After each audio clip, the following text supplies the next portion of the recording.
dans Demain nous appartient. Aaron pratique une opération risquée sur Renaud, qui ne survit pas à l'intervention. Bruno fait une nouvelle bourde avec Agnès mais celle-ci semble de plus en plus intéressée. Violette et Jordan sont à 2 doigts de s'embrasser.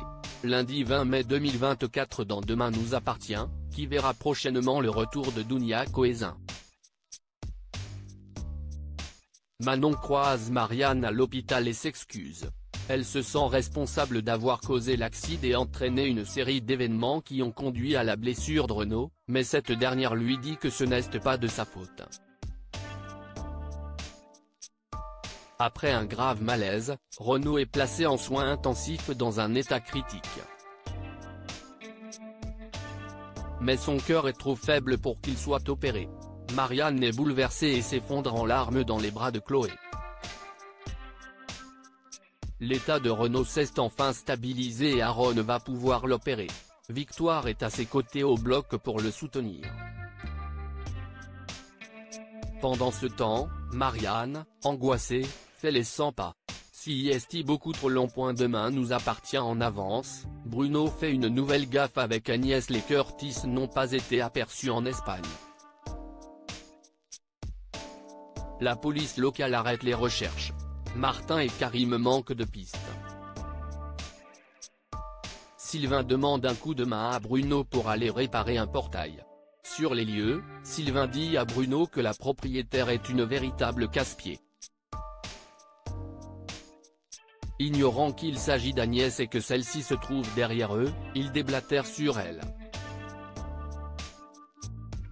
Faut être timbré pour vouloir passer sa vie à l'école avec un stylo rouge dans la main, dit Bruno quand Agnès, amusée, les surprend. Plus tard, Sylvain et Bruno rient de leur bourde. S'il parle d'Agnès comme la femme de sa vie, Bruno pense qu'il n'a aucune chance. Mais au spoon, Agnès questionne Mona sur Bruno. Mona voit clair dans son jeu et pense qu'Agnès est tombée sous le charme de Bruno, même si cette dernière scène défend. Demain nous appartient en avance, Violette et Jordan vont s'embrasser quand Violette et Jordan travaillent sur l'association et se dévorent des yeux. Ils sont sur le point de s'embrasser mais sont interrompus par François. Il leur propose son aide et gâche le moment. Plus tard dans la journée, Jordan trouve un prétexte pour passer voir Juliette chez elle, mais elle est avec son frère. Jordan repart mais Violette a compris ses intentions. À la plage, seul sur le sable, Jordan reçoit un appel de Violette et ils continuent leur jeu de séduction.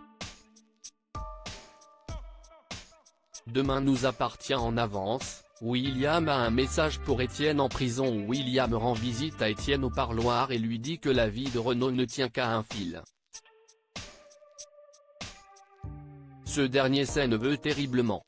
Le médecin lui transmet un message de la part de Manon. Contrairement à moi, elle te pardonne, lui dit-il. Très touché, Étienne est au bord des larmes. William lui fait ses adieux et l'informe que Bénédicte, Dorian et Launa sont hors de danger. Pendant ce temps, loin de Seth, Dorian s'est absenté pour faire des courses et Luna est paniquée. Bénédicte l'informe qu'elle lui a demandé d'aller dans un cybercafé pour prendre des nouvelles d'Étienne. À son retour, Dorian leur révèle qu'Étienne est en prison. Bénédicte veut se rendre mais Dorian et Luna l'en dissuadent. Demain nous appartient en avance, Renaud est mort. Alex et Chloé tentent d'apaiser Marianne lorsqu'Aaron et Victoire viennent à leur rencontre. Ils leur annoncent la terrible nouvelle, Renaud n'a pas survécu à l'opération.